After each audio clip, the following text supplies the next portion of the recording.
क्या आपको मालूम है कि कौन से लोग फैटी लिवर का शिकार हो सकते हैं और कौन सी ऐसी वजूहात हैं जिनकी वजह से आप फैटी लिवर के मसले से दोचार हो सकते हैं। अगर आप फैटी लिवर का शिकार हो गए हैं तो आप किस तरीके से इसका इलाज कर सकते हैं और फैटी लिवर से निजात हासिल कर सकते हैं, ये तमाम चीज़ें आज के इस वीडियो में आपके साथ डिस्कस करने वाली हूँ, इसीलिए इस वीडियो को एंड तक लाजमी देखें। बिस्मिल्लाहिर्रहमानिर्रहीम, अस्सलाम वालेकुम। Welcome back to my YouTube channel. I am a consultant dietitian and nutritionist doctor Shamsa Malik. उम्मीद करती हूँ कि आप सब बिल्कुल खैरियत से होंगे और बहुत अच्छे तरीके से अपनी ज़िंदगी गुजार रहे होंगे। आज के इस वीडियो में मैं जिस टॉपिक पे बात करने वाली हूँ वो है fatty liver. Fatty liver basically होता क्या है, जब आपके जिगर पर एक्सेस फैट जमा हो जाती है उसे हम फैटी लिवर कहते हैं।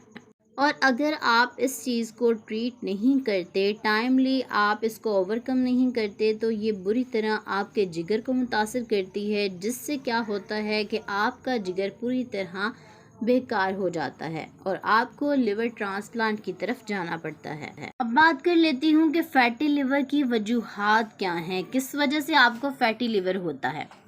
जब आपका जिगर जो भी आप फैट्स खा रहे होते हैं उनको ब्रेक डाउन नहीं कर रहा होता, तो एक्स्ट्रा फैट आपके जिगर पर जमा होनी शुरू हो जाती है। अक्सर लोगों को फैटी लिवर बहुत ज़्यादा शराब नोशी की वजह से हो जाता है, या बहुत से लोग ओवरवेट और ओबीज होते हैं, इस वजह से भी वो फैटी लिवर का शिकार हो सकते हैं। इसके अलावा बहुत से शुगर के पेशेंट्स और ऐसे लोग जो हाइपरटेंशन का शिकार रहते हैं वो भी अक्सर फैटी लिवर का शिकार हो सकते हैं।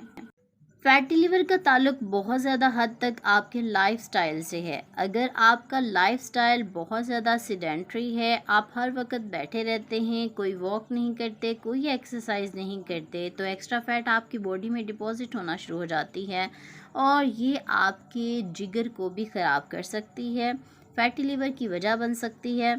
इसके साथ साथ अगर आप हेपेटाइटिस बी या सी का शिकार हैं, उससे भी आप फैटी लिवर के मसले से दोचार हो सकते हैं। अगर आप अपनी डाइट में बहुत ज़्यादा फैट्स का इस्तेमाल कर रहे हैं, बहुत ज़्यादा ऑयल ले रहे हैं, या फिर आप बेकरी के आइटम्स का इस्तेमाल कर रहे हैं, वो भी आपको फैटी लिवर की तरफ ले जा सकते हैं। बहुत से लोग बहुत ज़्यादा मीठी चीज़ें खाते हैं, जैसे कि टॉफ़ियों का इस्तेमाल कर लिया, मिठाई का इस्तेमाल कर लिया, साथ में बेकरी आइटम्स खा ली, और इसके साथ साथ आप ऐसे कुकिंग ऑयल्स का इस्तेमाल भी कर रहे हैं जिन ओमेगा 6 फैटी एसिड्स पाए जाते हैं। इसके अलावा बहुत से लोग ऐसे हैं जो बेवक्त कुछ ना कुछ खाते रहते हैं, ये भी आपको फैटी लिवर की तरफ ले जा सकता है।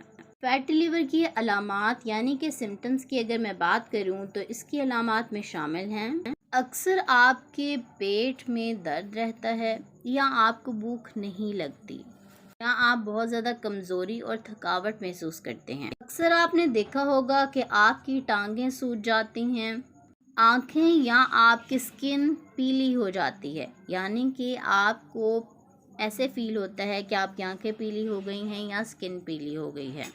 अक्सर आपको स्वेलिंग महसूस होती है आपके एंकल्स पर, आपको अपने टखनों पर सूजन महसूस होती है, या फिर आपके पाँव सूज जाते हैं। अगर आप फैटी लिवर से निजात हासिल करना चाहते हैं तो आपने इन चीज़ों का ख़ास ख्याल रखना है। आपको जो चीज़ें बता रही हूँ आपने उनको फॉलो करना है। अगर आप फैटी लिवर का शिकार हैं तब भी, और अगर आप फैटी लिवर से बचना चाहते हैं तब भी आप जिन चीज़ों को फॉलो कर सकते हैं और फैटी लिवर के मसले से निजात हासिल कर सकते हैं। नंबर 1, आपने स्नैकिंग को अवॉइड करना है। अगर आप बेवक्त कुछ ना कुछ खाते रहते हैं, ख़ास तौर पर प्रोसेस्ड आइटम्स जैसे कि लेज़ आप लेते हैं, या फिर आप बहुत ज़्यादा बेकरी आइटम्स का इस्तेमाल करते हैं, आपने इस चीज़ से परहेज़ करना है, आपने बिल्कुल इस्तेमाल नहीं करनी। बहुत सारी आप जो हैं चीज़ें इस्तेमाल करते हैं, जैसे कि टॉफ़ीज़ हो गई हैं, आप केक हैं, बिस्किट का इस्तेमाल करते हैं, इनको इस्तेमाल करने से आपने परहेज़ करना है। आपने कोल्ड ड्रिंक्स का इस्तेमाल बिल्कुल भी नहीं करना। नंबर 2, आपने शुगर यानी कि सफ़ेद चीनी को अपनी डाइट से स्किप कर देना है, बिल्कुल निकाल देना है, और कार्बोहाइड्रेट्स रोटी और चावल का इस्तेमाल कम से कम करना है। बहुत ज़्यादा अगर आप 2 रोटियां खाते हैं तो 1 कर दें, अगर आप 3 रोटियां खाते हैं तो 2 कर दें। आहिस्ता आहिस्ता आप उसको 1 रोटी पे लेके आएँ। और चावल का अगर आप इस्तेमाल करना चाहते हैं तो एक पोर्शन साइज़ में करें, ज़्यादा राइस का भी हरगिज़ इस्तेमाल ना करें। नंबर 3, आपने कुकिंग ऑयल्स का इस्तेमाल जो है बिल्कुल बंद कर देना है। आपने अगर इस्तेमाल करना है तो बहुत कम मिक़दार में इस्तेमाल करेंगे। ऐसे कुकिंग ऑयल्स जिनमें ओमेगा 3 फैटी एसिड्स पाए जाते हैं वो भी आपके सेहत के लिए नुकसानदेह हैं। आप उनकी जगह एक्स्ट्रा वर्जिन ऑलिव ऑयल का इस्तेमाल कर सकते हैं। नंबर 4, आपने लीमू का इस्तेमाल करना है। लीमू भी आपको फैटी लिवर से निजात दिलाने में बहुत इम्पॉर्टेंट रोल प्ले करता है। आप लीमू पानी का इस्तेमाल कर सकते हैं, लेकिन इसमें चीनी ऐड नहीं करनी। इसके अलावा आप सेब का सिरका इस्तेमाल कर सकते हैं। सेब का सिरका, एप्पल साइडर विनेगर भी आपके जिगर की चर्बी को पिघलाने में बहुत अहम किरदार अदा करता है। इसके अलावा आपने होल व्हीट जो चीज़ें हैं वो इस्तेमाल करनी है, यानी कि आपने ब्राउन ब्रेड का इस्तेमाल करना है। आपने सिंपल ब्रेड का इस्तेमाल नहीं करना।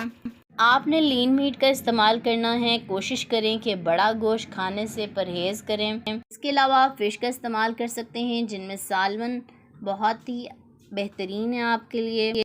आप सारी वेजिटेबल्स का इस्तेमाल कर सकते हैं, कोई भी सब्ज़ी आपको मना नहीं है। आप फ्रूट्स का इस्तेमाल कर सकते हैं ज़्यादा से ज़्यादा।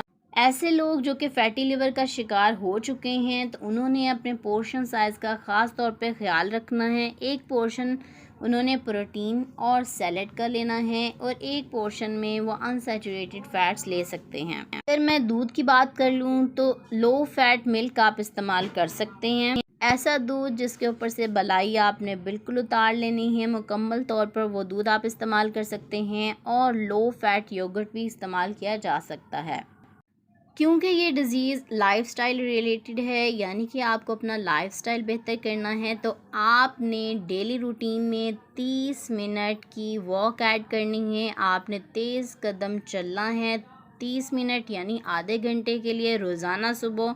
अगर आपका वज़न ज़्यादा है तो आपने कोशिश करनी है कि अपने वज़न को कम करें। इसके साथ साथ अगर आप हाई ब्लड प्रेशर के पेशेंट हैं तो अपना बीपी कंट्रोल रखने की कोशिश करें। अगर आपका कोलेस्ट्रॉल लेवल बहुत बढ़ गया है तो आपने उसको नीचे लाने की कोशिश करनी है। फाइबर रिच चीज़ों का इस्तेमाल करना है, जिनमें तमाम सब्ज़ियाँ और फल शामिल हैं। आपने प्रोसेस्ड आइटम्स का इस्तेमाल बिल्कुल बंद कर देना है। आपने मिठाइयाँ खाने से परहेज़ करना है। इसके अलावा ऑयली चीज़ें आपने बिल्कुल अवॉइड करनी हैं। फ्राइड आइटम्स को भी लेने से परहेज़ करें, जैसे कि आप बहुत सारी फ्राइज़ ले लेते हैं मार्केट में, यहाँ आपकी गली मोहल्ले में बेचने वाले आते हैं, उससे लेकर खा लेते हैं, वो भी आपके लिए बिल्कुल ठीक नहीं। बड़ा गोश्त आपने ज़्यादा नहीं खाना। आई होप कि आपको ये तमाम चीज़ें अच्छे से समझ आ गई होंगी और आप अपना बहुत ज़्यादा ख्याल रखेंगे, इस डाइट को फॉलो करेंगे जो आपको बताई गई हैं। उम्मीद है कि आज की वीडियो आपको बहुत पसंद आई होगी और आप इस डाइट को ज़रूर फॉलो करेंगे। अगर आज की वीडियो अच्छी लगी है तो मेरे चैनल को सब्सक्राइब कर लें, बेल नोटिफिकेशन को ऑन कर लें, ताकि आने वाली इस तरह की अच्छी अच्छी वीडियो सबसे पहले आप तक पहुँच सकें। वीडियो को लाइक ज़रूर करना है और इसे अपने दोस्तों रिश्तेदारों के साथ ज़रूर शेयर करना है। अपना बहुत सा ख्याल रखें। अगर आपका कोई भी क्वेश्चन है तो आप कमेंट बॉक्स में पूछ सकते हैं। मुझे दुआ में ज़रूर याद रखें। इंशाल्लाह मिलती हूँ नेक्स्ट वीडियो में एक नए टॉपिक के साथ। तब तक के लिए मुझे दे इजाज़त। अल्लाह हाफ़िज़।